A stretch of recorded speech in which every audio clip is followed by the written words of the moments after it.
South India shopping మాల్లో blockbuster Ashadham #1 kilo sale.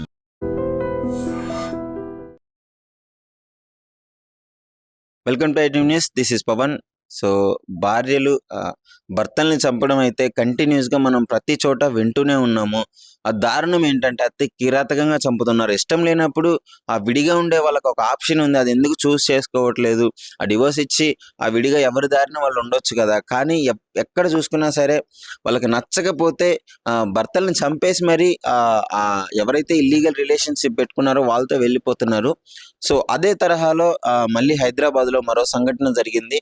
ఆ బాచుపల్లిలోని రాజీవ్ గృహకల్పనలో అయితే రామ్దాస్ జ్యోతి ఇద్దరు నివసిస్తున్నారు. సో వీళ్ళిద్దరికి ఆ పెళ్ళయి చాలా సంవత్సరాలు అయినట్టుగా చెప్తున్నారు. మరి ఏమైందో తెలియదు. మద్యం మత్తులో ఉన్న ఆ వ్యక్తిని అతి కిరాతకంగా బీరు బాటిల్తో కొట్టి తలకాయ పగలగొట్టేసి చనిపోయాడు అని భ్రమించి అక్కడి నుంచి పారిపోవడం జరిగింది అందరూ. సో తర్వాత ఆయన మధ్యరాత్రి మెలకు వచ్చింది. సో ఎంత దారుణమో చూడండి. ఈ విధంగా ఏం జరుగుతుంది, అసలు ఏంటి అని వివరాల్లోకి వెళ్తే, వీళ్ళకి పెళ్ళైంది, బాగానే జీవిస్తున్నారు. మరి వాళ్ళిద్దరి మధ్య ఎప్పటి నుంచి ఆ గొడవలు ఉన్నాయి, ఎప్పటి నుంచి వాళ్ళు ఏ ఇష్యూ నడుస్తుందో తెలియదు. కానీ ఒకరోజు రాత్రి ఒక నలుగురు యువకులు ఆ మద్యం తాగించడానికి పిలిపించారు. సో తాగారు, మద్యం తాగారు, మొత్తం అయిపోయింది.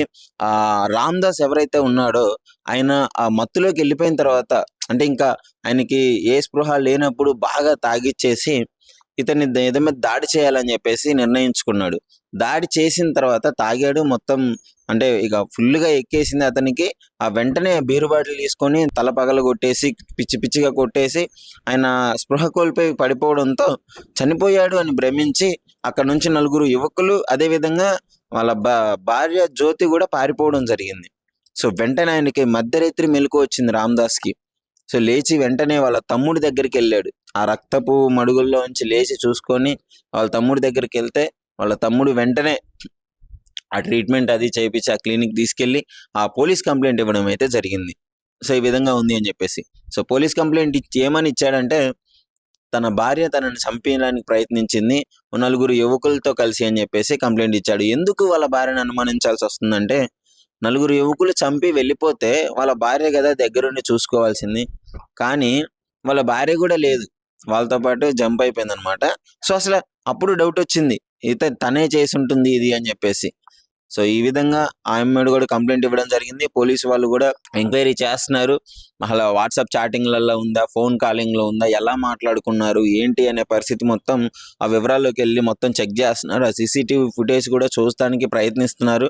అసలు వాళ్ళు ఎక్కడికి వెళ్ళారు, ఆ నలుగురు యువకులు ఎవరు, ఆమె ఎక్కడికి పారిపోయింది అని చెప్పేసి ఆ మొత్తం అయితే ఎంక్వైరీ చేస్తున్నారు. అంటే ఈ మధ్య కాలంలో ఇలాంటి వాళ్ళకు ఒక స్పెషల్ చట్టాలు తీసుకురావాలేమో అనే విధంగా ఈ క్రైమ్ అయితే జరుగుతుంది.